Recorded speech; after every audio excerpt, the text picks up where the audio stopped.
ಇನ್ನು ಹುಬ್ಳಿ ಧಾರವಾಡ ಮಾಜಿ ಪಾಲಿಕೆ ಸದಸ್ಯ ಅರೆಸ್ಟ್ ಅನ್ನೋ ಮಾಹಿತಿ ಲಭ್ಯವಾಗ್ತಾ ಇದೆ. ಹುಬ್ಳಿ ಧಾರವಾಡ ಮಹಾನಗರ ಮಾಜಿ ಪಾಲಿಕೆ ಸದಸ್ಯನಿಗೆ ಆಘಾತ.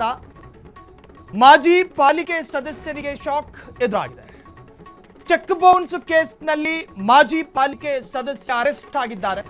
ಧಾರವಾಡ ಉಪನಗರ ಪೊಲೀಸರಿಂದ ಶ್ರೀಕಾಂತ್ ಬಂಧನ ಅನ್ನೋ ಮಾಹಿತಿ. ಹುಬ್ಳಿ ಧಾರವಾಡ ಮಹಾನಗರ ಪಾಲಿಕೆ ಎಕ್ಸ್ ಸದಸ್ಯ ಶ್ರೀಕಾಂತ್ 7 ವರ್ಷಗಳಿಂದ ಪ್ರಕರಣದಲ್ಲಿ ತಲೆಮರೆಸಿಕೊಂಡಿದ್ದ ಆರೋಪಿ ಅಬ್ಸ್ಕಾಂಡ್ ಆಗಿದ್ದು. ಒಂದು ಕ್ರಿಮಿನಲ್ ಸೇರಿ 11 ಪ್ರಕರಣದಲ್ಲಿ ಶ್ರೀಕಾಂತ್ ಹೆಸರು ಪ್ರಸ್ತಾಪ ಆಗಿತ್ತು. ಧಾರವಾಡ ಹೊರವಲಯದಲ್ಲಿ ಆರೋಪಿ ಶ್ರೀಕಾಂತ್ ಅರೆಸ್ಟ್ ಆಗಿದ್ದಾರೆ. ವಿಚಾರಣೆ ನಡೆಸಿ ನ್ಯಾಯಾಧೀಶರ ಮುಂದೆ ಹಾಜರುಪಡಿಸಲಾಗಿದೆ. ಹುಬ್ಳಿ ಧಾರವಾಡ ಮಹಾನಗರ ಮಾಜಿ ಪಾಲಿಕೆ ಸದಸ್ಯ ಚೆಕ್ ಬೌನ್ಸ್ ಪ್ರಕರಣದಲ್ಲಿ ಈಗ ಲಾಕ್ ಆಗಿರುವಂತಹದ್ದು. 7 ವರ್ಷಗಳಿಂದ ತಲೆಮರೆಸಿಕೊಂಡಿದ್ದಂತೆ. ಬೇರೆ ವರ್ಗಕ್ಕೆ ಮಾದರಿಯಾಗಬೇಕಾಗಿದ್ದ ವ್ಯಕ್ತಿತ್ವ ಚೆಕ್ ಬೌನ್ಸ್ ನಂತಹ ಪ್ರಕರಣದಲ್ಲಿ ಕೇಸು ದಾಖಲು ಮಾಡಿಸಿಕೊಳ್ಳುತ್ತಾರೆ. ಕ್ಷಣ ಕ್ಷಣದ ಸುದ್ದಿಗಳಿಗಾಗಿ ಫ್ರೀಡಂ ಟಿವಿ ಸಬ್ಸ್ಕ್ರೈಬ್ ಮಾಡಿ, ಲೈಕ್ ಮಾಡಿ ಹಾಗೂ ಫಾಲೋ ಮಾಡಿ. ಹೊಸ ಸುದ್ದಿಗಳ ನೋಟಿಫಿಕೇಶನ್ಗಾಗಿ ಬೆಲ್ ಐಕಾನ್ ಮೇಲೆ ಕ್ಲಿಕ್ ಮಾಡಿ.